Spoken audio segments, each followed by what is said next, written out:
ایران کے سب سے طاقتور شخص، جی ہاں، آیت اللہ علی خامنئی، جو اب ہمارے درمیان نہیں ہیں، شہید ہو گئے ہیں۔ اور آپ دیکھیے کہ ایران کے سپریم لیڈر جو دراصل اس عہدے پر 4 دہائیوں تک فائز رہے، سید علی خامنئی 1939 میں ایران کے شہر مشہد میں ایک مقامی مذہبی رہنما جواد خامنئی کے گھر میں پیدا ہوئے، اور انہوں نے نسبتاً غربت میں پرورش پائی۔ وہ اپنے بھائی بہنوں میں دوسرے نمبر پر تھے۔ انہوں نے مشہد میں ایک مدرسے میں ابتدائی تعلیم حاصل کرنے کے بعد عراق کے شہر نجف سے فقہ کی اعلیٰ تعلیم حاصل کی، جہاں وہ آیت اللہ خمینی کے طالب علم تھے۔ خامنئی کی شاعری میں دلچسپی ان کی عوامی شخصیات کا ایک معروف حصہ ہے۔ وہ اکثر اپنی تقریروں میں اشعار کا حوالہ دیتے تھے اور مشاعروں کی میزبانی کرتے تھے، جہاں حکومت حامی شاعر اپنے اشعار پڑھنے اور ان کے تبصرے وصول کرنے کے لیے جمع ہوتے تھے۔ مذہبی علماء میں خامنئی کے ادب میں دلچسپی کافی نایاب ہے۔ باغبانی میں ان کی دلچسپی کا بھی یہی حال تھا۔ وہ ایرانی ریاست کے طاقت کے مراکز میں مرکزی حیثیت رکھنے کے لیے مشہور رہے۔ بطور رہبر اعلیٰ خامنئی کو کسی بھی حکومتی معاملے میں ویٹو کی طاقت حاصل رہی۔ اس کے علاوہ ان کے پاس یہ اختیار تھا کہ وہ جس کو چاہیں کسی بھی عوامی دفتر کے امیدوار کے طور پر منتخب کر سکتے تھے۔ ریاست کے سربراہ اور فوج کے کمانڈر ان چیف ہونے کے ناطے وہ ایران کے سب سے طاقتور شخص کے طور پر جانے جاتے تھے۔ خامنئی بہت کم ایران سے باہر جاتے تھے اور مرکزی تہران میں واقع ایک کمپاؤنڈ میں اپنی اہلیہ کے ہمراہ ایک سادہ زندگی گزارتے تھے۔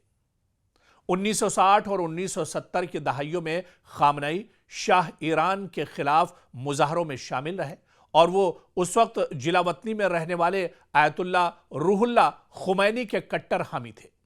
خامنئی کئی برسوں تک روپوش رہے، یعنی چھپے رہے، اور انہیں جیل بھی کاٹنی پڑی۔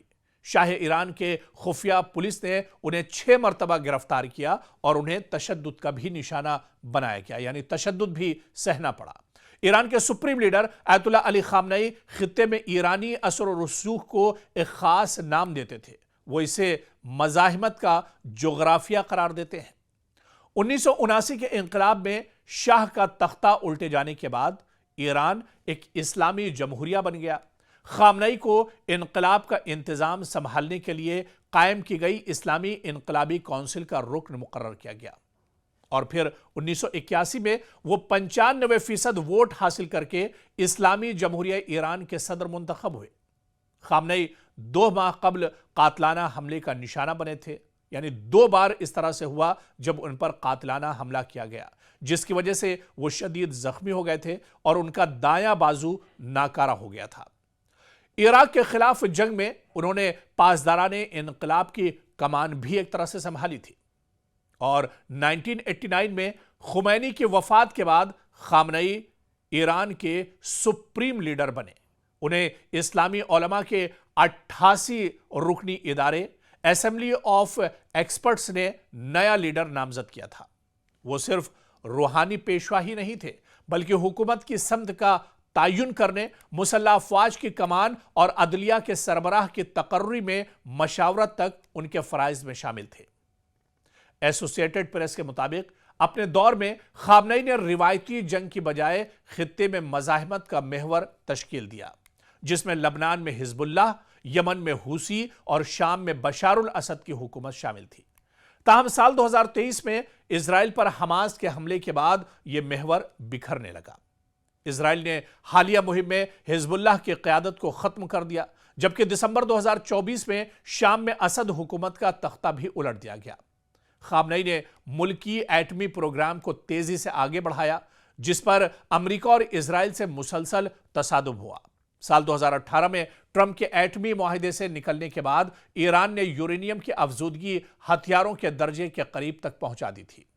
اندرون ملک سیاسی جبر اور معاشی بدحالی کے باعث خامنئی کو 1997، 2009، 2019 اور 2022 میں مہسا امینی کی موت پر بڑے پیمانے پر مظاہروں کا بھی سامنا کرنا پڑا، جنہیں سیکیورٹی فورسز نے انتہائی سختی سے کچل دیا تھا۔